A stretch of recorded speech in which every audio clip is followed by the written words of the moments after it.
Je lis du livre de Daniel, chapitre 2, au verset 17, ce qui suit. Ensuite, Daniel alla dans sa maison et il instruisit de cette affaire Anania, Mishaël et Azaria, ses compagnons.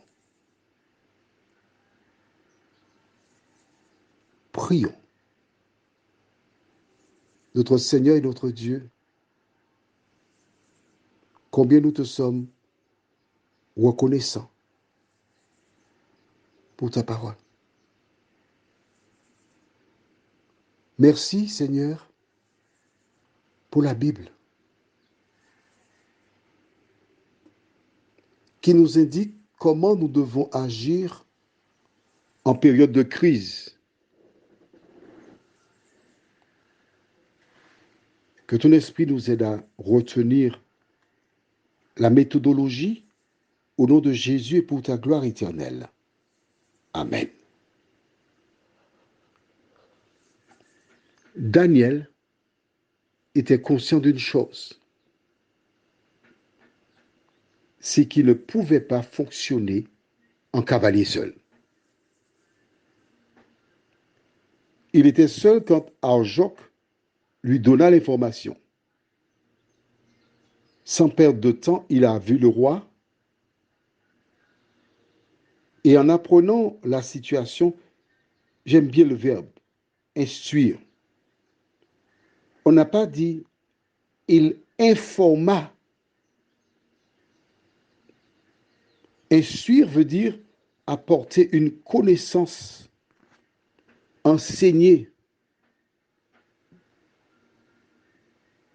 La Bible ne donne pas tous les détails.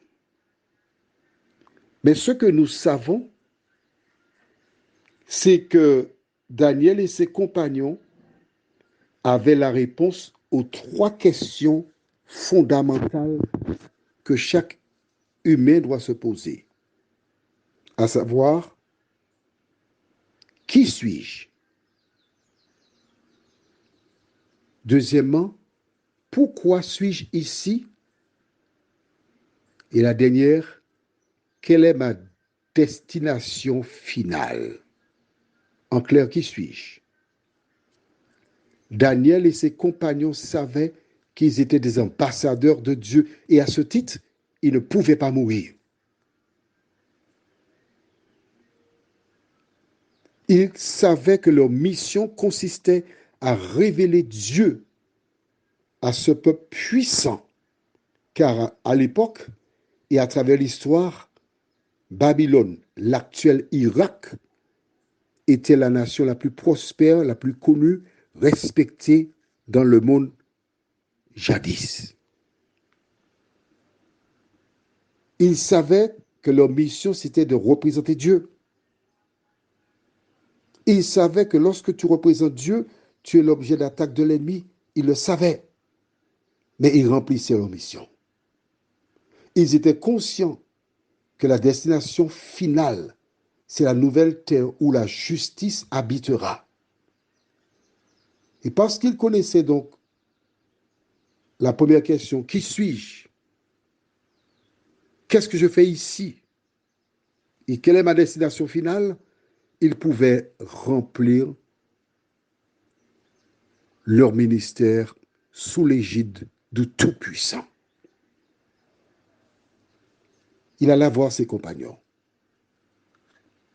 pour leur expliquer la situation. Par son comportement, Daniel est en train de dire aux hommes, tu ne fais pas les choses seul quand tu as une épouse. Aux dirigeants, tu ne fais pas les choses seul quand tu as des associés.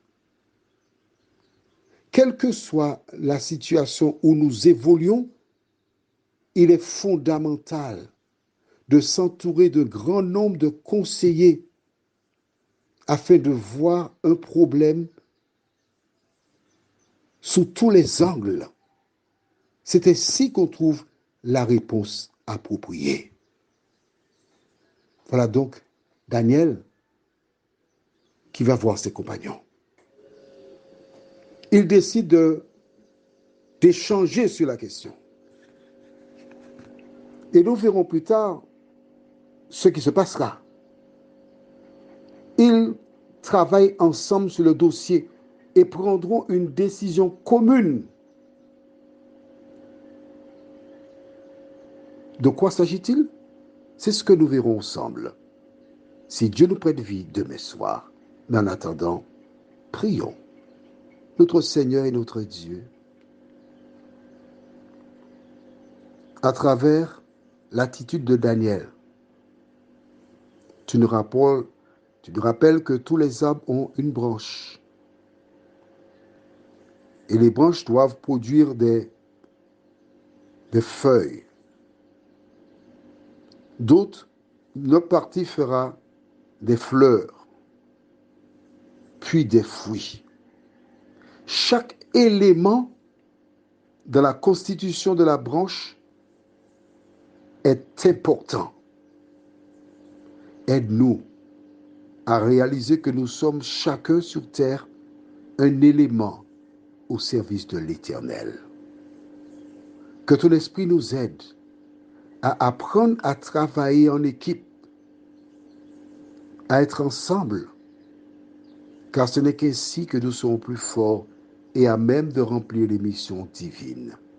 Cette grâce, nous te la réclamons, au nom de Jésus et pour ta gloire éternelle.